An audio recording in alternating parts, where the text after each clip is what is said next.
तर निलेश घायवळ प्रकरणाआडून सुप्रिया सुळेंनी टीका केलेली आहे। राज्याच्या कायदा सुव्यवस्थेवर सुप्रिया सुळे यांनी टीकास्त्र डागलंय। निलेश घायवळ या प्रकरणावरून सुप्रिया सुळे आक्रमक झाल्या आणि त्यांनी टीका केली आहे। अदृश्य शक्ती आहेच ना कोणीतरी मागे। आता मला एक सांगा, अदृश्य शक्ती पासपोर्ट तर फार पुढची गोष्ट आहे।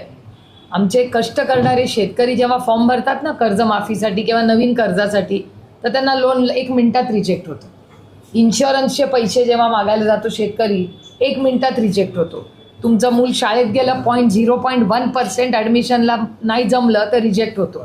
असे सगळे रिजेक्ट होतात आणि एवढा मोठा पासपोर्ट, त्याला क्लीन चिट मिळते एवढ्या मोठ्या गुंडाला जो ड्रग्जमध्ये आहे।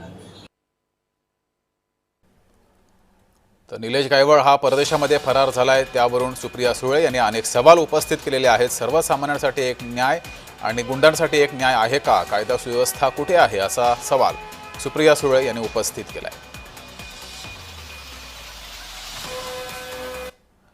तर याबाबत अधिक माहिती देत आहेत आमचे प्रतिनिधी अविनाश परबत। पाहूयात।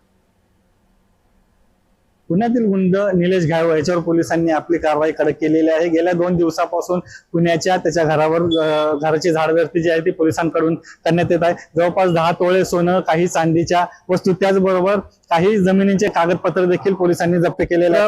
खोटे कागदपत्र, अशा वेगवेगळ्या प्रकारचे कागद जरी जप्त केले असले तरी निलेश घायवळ यांनी यापूर्वीच बनावट कागदपत्राच्या आधारे पासपोर्ट बनवला आणि तो पासपोर्टच्या आधारे भारताच्या बाहेर अर्थात लंडनला पळून गेला, अशी माहिती देखील समोर आलेली आहे। त्यामुळे आता निलेश घायवळला पोलीस कशा प्रकारे भारतात आणणार किंवा त्याच्यावर काय काय कारवाई करतात हे पाहणं तितकंच महत्वाचं असलं तरी पोलिसांनी जो आहे तो रोग जो आहे त्याच्या घराकडे केलेला आहे, त्याच्या नातेवाईकांकडे देखील तपास करण्याची शक्यता आहे। आणि आता सध्या तरी त्यांच्याकडून जे आहे त्याच्या घराची झाडझडतीमध्ये मोठ्या प्रमाणामध्ये खोटी कागदपत्र असेल किंवा काही जमिनीचे कागदपत्र हे देखील जप्त करण्यात आलेले आहे। त्यामुळे पोलीस आता नेमकं त्याच्या पुढे काय काय कारवाई करतात हे पाहणं देखील तितकंच महत्वाचं असणार आहे। अविनाश परबत, जय महाराष्ट्र न्यूज, पुणे।